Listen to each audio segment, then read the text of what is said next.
Frères, sœurs, osez, descendez sur nous tous. Amen. Alors, c'est très important. Il ne faut pas justifier le péché. Le péché ne se justifie pas.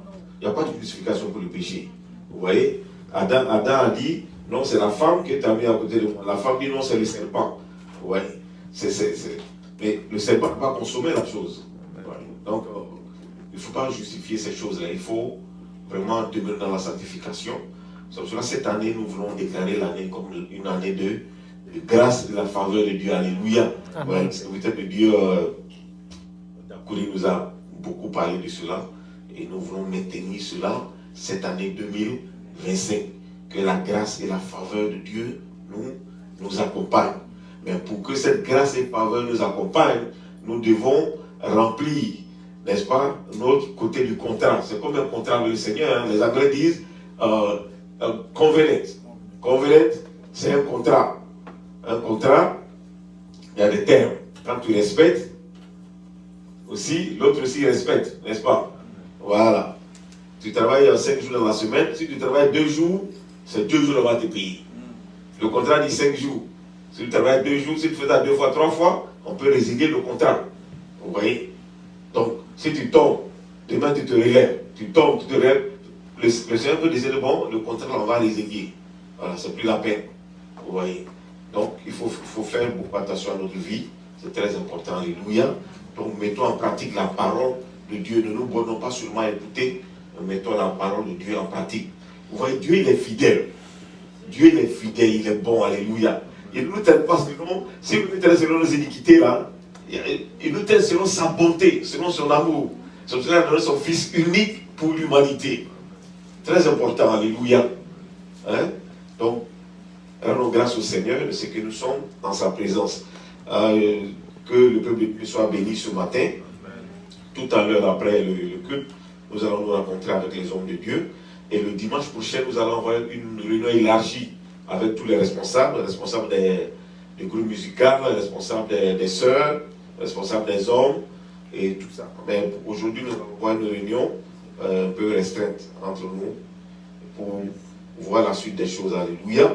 Donc Dieu, il faut t'apprêter le dimanche prochain.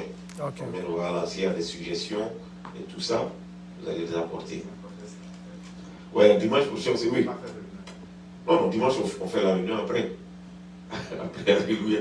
Dimanche prochain, nous allons nous acquitter du vœu que nous avons fait au Seigneur. Voilà, nous avons décidé de mettre $1 par jour. Et en fin d'année, honorer le Seigneur avec. C'est surtout beaucoup dans les évangiles. Marc 4, 35. Allons de l'autre bord. Nous entamons une traversée, alléluia. La traversée va nous conduire en 2026, alléluia. Donc, nous sommes pèlerins sur la terre. Voici encore une nouvelle année qui commence. Un nouveau départ, alléluia. Voilà, une nouvelle marche avec le Seigneur, alléluia. Donc, Marc 4, 35. Amen. Marc 4, 35.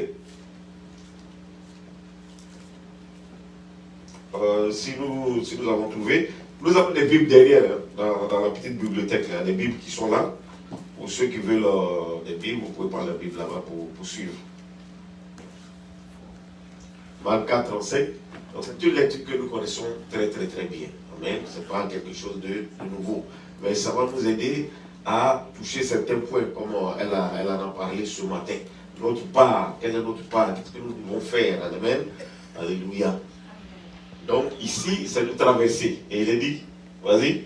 Ce même jour, sur le soir, Jésus leur dit, passons à l'autre bord. Tu t'arrêtes là. Nous allons seulement afficher, passons à l'autre bord. Passons de l'autre côté du lac. Voilà, passons à l'autre bord. Donc il y a plusieurs versions. Passons à l'autre rive. Voilà, je vois ici la Bible d'Arbi, passons à l'autre rive. Et Louis II, Jésus lui a dit, passons à l'autre bord. Voilà, et continue la lecture.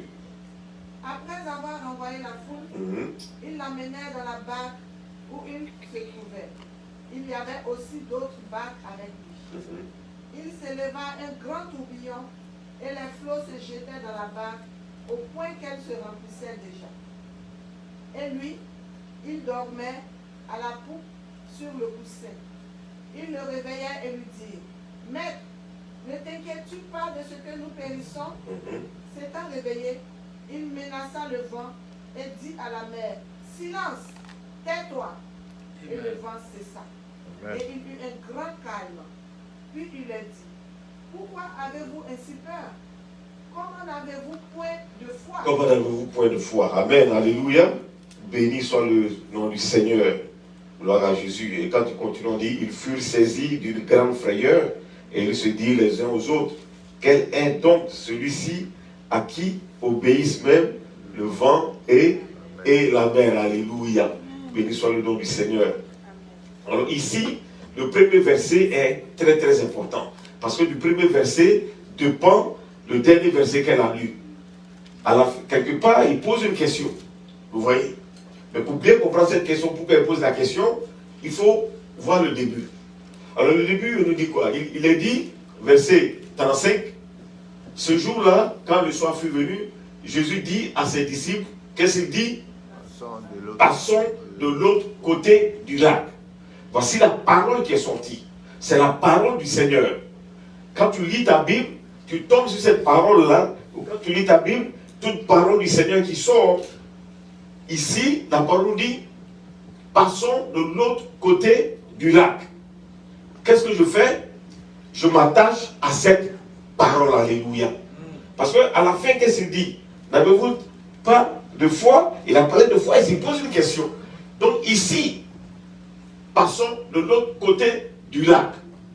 Et la foi, nous savons, est une ferme assurance des choses que l'on espère, une démonstration de celles que nous ne voyons pas. Donc, quand Jésus me dit, passons de l'autre côté du lac, qu'est-ce que je vois? Je vois l'autre côté du lac. Amen. Passons de l'autre côté du lac. Passons à l'autre bord. Tout de suite, je vois l'autre bord. Je ne sais pas comment, je ne sais pas qu'est-ce qui va se passer. Toutes ces choses-là, je ne pose pas de questions. La foi est une ferme assurance, quoi? Des choses que l'on espère. Une démonstration de celles que l'on ne voit pas. Donc, la foi a des oreilles. La Bible nous dit quoi? Que la foi vient de quoi?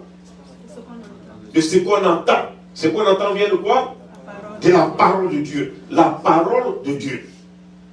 La parole de Dieu dit, passons de l'autre bord. Le Fils de Dieu dit, passons de l'autre bord. Ton Sauveur et ton Seigneur dit, passons de l'autre bord. Amen. Alors, j'ai entendu cette voix-là, je m'accroche à cette voix. Parce que ma foi saisit cela. Ma foi a des oreilles. Et la foi a des yeux. Dans ma pensée, je vois l'autre bord. Je vois déjà l'arrivée. Je ne vois pas le trajet. La foi, ici, est très très importante. C'est pour ça qu'il n'a pas posé n'importe quelle question à la fin. La foi. Où est ta foi? Je dis, passons à l'autre bord. Donc, allons-y. Je ne suis pas seul. Je vais avec qui? Il était où? Il était avec eux? Dans la banque. La parole de Dieu nous dit quoi? Il dit, je suis avec vous jusqu'à la fin. Jusqu'à la fin des temps. Donc, il est avec moi. Donc, quand je prends sa parole, quand je m'accroche à cette parole, je dois avoir l'assurance que je ne fais pas la traversée seul. Je fais la traversée avec qui? Avec celui qui a donné sa parole. Parce que on dit quoi? Il est fidèle, alléluia. Il veille sur sa parole. C'est pour cela qu'il faut connaître la Bible. C'est pour ça que nous enseignons ici la parole de Dieu. Si tu connais cette parole, ça va t'aider. Alléluia. Donc, je sais qu'il veille sur sa parole afin quoi? De l'accomplir. L'accomplissement, c'est quoi? C'est l'autre bord.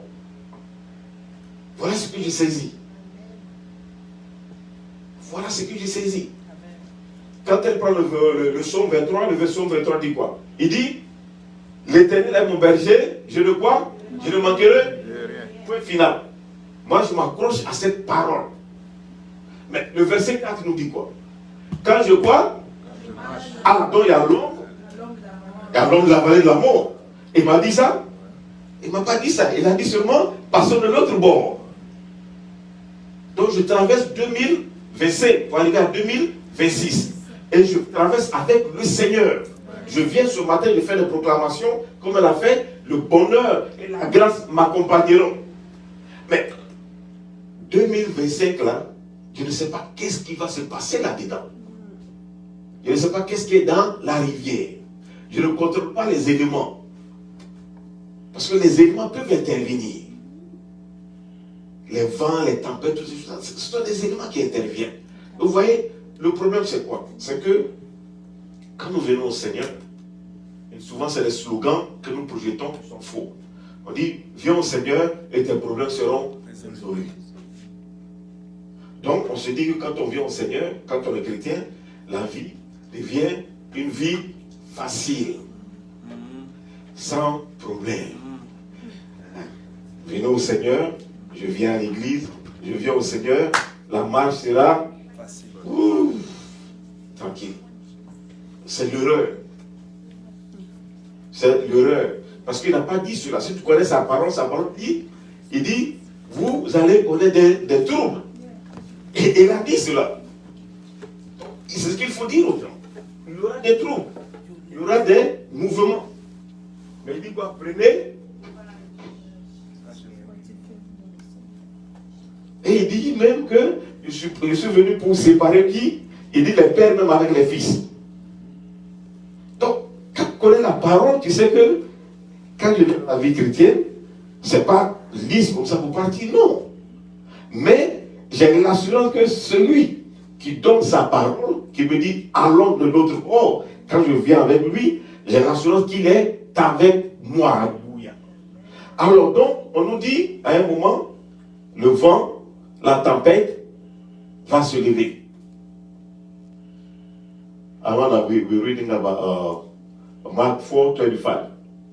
And he says, and on that day, when evening was come, he says to them, let us go over the other side. So we're talking about going over the other side.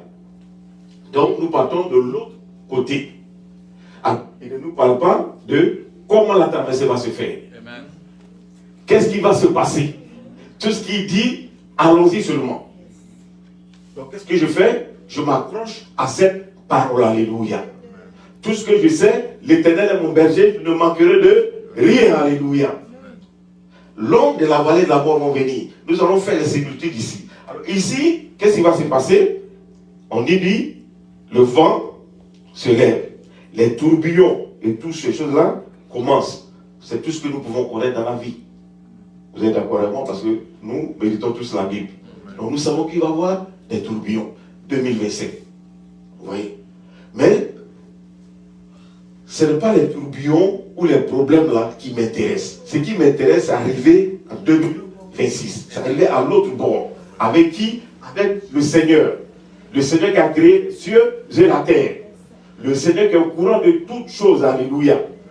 Le Seigneur qui sait qu'il y a des tribulations, mais il dit, prenez courage, car moi j'ai vaincu. Donc sa victoire est ma victoire. Alléluia. Voilà. Donc ici, quand les tourbillons viennent, ils font une chose qui est très intéressante. Qu'est-ce qu'ils font? On dit quoi? Ils vont pour réveiller qui? Celui qui a donné la parole. Ils ne font pas leurs efforts entre eux-mêmes. Ils vont pour réveiller celui qui a donné la parole. Donc, quand la tempête vient, qu'est-ce que tu fais? Tu reviens à celui qui a donné la parole. Ou tu as reçu la parole, l'auteur de la parole. Et l'auteur de la parole, c'est qui? C'est Jésus. Alors, Jésus, auteur de la parole, je viens m'adresser à toi. Tu as dit, le bonheur et la grâce m'accompagneront tous les jours de ma vie. Donc, quand je dis cela, je me remets en question. Pourquoi tant de troubles? Parce que quand tu dis, la paix, le bonheur, la grâce m'accompagneront. Donc, si ça ne va pas, comme tu l'as dit ce dimanche, c'est qu'entre nous là, c'est un contrat. C'est qu'il y a quelqu'un qui ne respecte pas le contrat. Maintenant, moi, je prends sa parole, puis il dit quoi? Il dit, le diable vient, mais il n'a rien à moi. Mais est-ce que toi, quand le diable vient, Est-ce qu'il n'y a pas quelque chose en toi qu'il peut, voilà, exploiter? Il n'y a pas quelque chose qu'il peut dénoncer. Donc c'est pour cela que le Seigneur nous donne quoi? Une porte de sortie, la repentance. Vous voyez? Dieu ne ferme jamais. Il y a toujours une porte qu'il donne. Quand tu refais la repentance, c'est l'orgueil. Bon, écoute, moi, il n'y a rien à moi. Hein. Moi, c'est toi qui ne respectes pas le contrat, Dieu. Selon moi, je ne vois pas de problème. C'est toi qui ne respectes pas. Non, mais lui, il dit, je ne suis pas un menteur. Et il dit, si tu dis, comme elle a dit ce matin, si tu dis que tu n'es pas un pécheur, il dit, tu t'es séduit toi-même et tu fais qui? Tu fais Dieu. Donc tu te remets en question. Alors qu'est-ce qu'ils font ici? Ils révèlent le Seigneur, mais il y a une parole qu'ils disent. Qu'est-ce qu'ils disent? Il dit, nous, voyez, ne t'inquiète pas de ce que nous périssons. Il a dit, allons de l'autre bord. Il a dit, vous allez périr. Il n'a pas dit cela. Mais eux-mêmes, ils prennent leur propre langue, leur propre bouche, et puis ils disent, ne t'inquiète pas de ce que nous périssons, de ce que nous allons mourir. Vous voyez? Donc ils prononcent eux-mêmes la malédiction sur eux-mêmes. Et la Bible me dit, quand je prends ma Bible, me dit, le pouvoir de la vie et de la mort, la vie et la mort sont au pouvoir de quoi? De la langue. C'est pour cela qu'il faut beaucoup faire attention à ce que nous disons, à ce que nous proclamons. Parce que quand tu dis, ça ne va pas aller. Même les enfants, souvent, ils essaient. Il y a des moments de colère où l'enfant est énervé et tu dis des mauvaises paroles. Mais tu ne fais pas attention, ça va atteindre l'enfant. Ouais. Parce que c'est ce que tu prononces. Parce que lui ne dit pas que le pouvoir, comment on appelle ça là, la mort et la vie sont au pouvoir de la langue, c'est une futilité. Non, c'est la vérité. Parce que Dieu est vérité. Vous voyez? Donc, c'est pour cela qu'il dit, quand tu es en colère et que le soleil ne se couche pas sur ta colère. Donc ici, eux-mêmes, ils disent, nous allons périr. Donc ils acceptent ici la mort. Et c'est comme la maladie. Vous voyez? La maladie souvent arrive, et puis on dit, bon, c'est ma maladie. Il y a des gens qui ont une maladie saisonnière. En hiver, c'est leur maladie. En été, ça s'en va. En hiver, quand ça vient, bon, de ceux qui acceptent ça, ils ne prient plus pour ça. Parce que, bon, quand l'hiver arrive, non, c'est ma maladie. Donc, ils acceptent la maladie. Donc, ici, ils disent, ne sais-tu pas que nous périssons. Le psaume 23 nous dit quoi? Quand je marche dans l'ombre de la vallée de la mort, quoi? Tu vois ça? Parce que celui qui a dit cela, il connaît la parole de Dieu. Il dit, je ne crains aucun mal. Quand je marche dans l'ombre de la vallée de la mort, j'ai l'assurance que je marche avec qui? Que je marche avec le Seigneur, qui est avec moi. Il dit, allons de l'autre bord. Donc je vais avec lui. Donc je ne lui dis pas, nous sommes en train de périr. Non. Quand je vais me réveiller, Seigneur, il y a le vent, c'est tout. Et c'est qui va s'occuper de cela. Voici ma prière. Seigneur, il y a le vent, il y a des tourbillons, il y a des tempêtes. Mais tu es fidèle. Tu as dit, allons de l'autre bord. Et je sais que nous irons de l'autre bord. C'est comme ça que tu pries. Quand tu marches dans l'ombre de la vallée de la mort, je ne crains aucun mal. Mais quand toi tu marches dans l'ombre de la vallée de la mort, puisque tu ne connais pas la parole de Dieu, tu ne sais pas en qui tu as cru, alors tu t'agites. Tu cherches maintenant des solutions où, en dehors même de lui. Vous voyez? Et c'est ce que nous faisons. Beaucoup font cela. On cherche maintenant des solutions à gauche, des solutions à droite, avec les amis et toutes ces choses-là. Et après, les choses deviennent compliquées. Ça, c'est la technique. Les choses deviennent compliquées. Donc, tu t'accroches à la parole. Une ferme assurance de ce que l'on espère. J'espère être à l'autre bout. Alors, je m'accroche à. Parce que la parole vient du Seigneur. J'ai la foi. Et la foi vient de ce que l'on entend. Et ce que l'on entend vient de la parole de Dieu. Vous voyez? Donc, quand tu prends, je ne sais pas, un objet ou une montre, ou si tu prends cette chair-là, avant que la chair ne fût, celui qui a inventé ça, il a réfléchi, il a pensé, il a puissant d'abord dans sa pensée. C'est pas physiquement. Mais dans sa pensée, il dit quoi? Faisons une chaîne où les pasteurs vont s'arrêter pour prêcher. Et déjà, dans l'esprit, ils voient que bon, quand ils vont prêcher, ils ont besoin d'eau, ils ont besoin d'un endroit pour déposer leur Bible. Donc tout ça, c'est déjà dans l'esprit. Donc il voit ça dans son esprit. Donc la foi non seulement entend, voit. Et maintenant, la chose quoi? Se matérialise. Alléluia. C'est la même chose que nous devons faire avec le Seigneur. Tu mets foi en sa parole, tu vois déjà la chose. Il a dit quoi? Quand vous priez, quand vous demandez, si vous croyez, vous reprenez que vous l'avez reçu et quoi? Et vous le verrez s'accomplir. Maintenant tu pries, tu ne crois même pas que tu l'as reçu. Il n'y a pas d'accomplissement. Il faut pas voir. C'est la parole de Dieu. C'est la même chose que ceux qui font les inventions, tout ça, ils font. Ils disent, je vais faire une voiture électrique, les gens vont rouler là-dedans. Déjà, ils voient comment ça va se passer.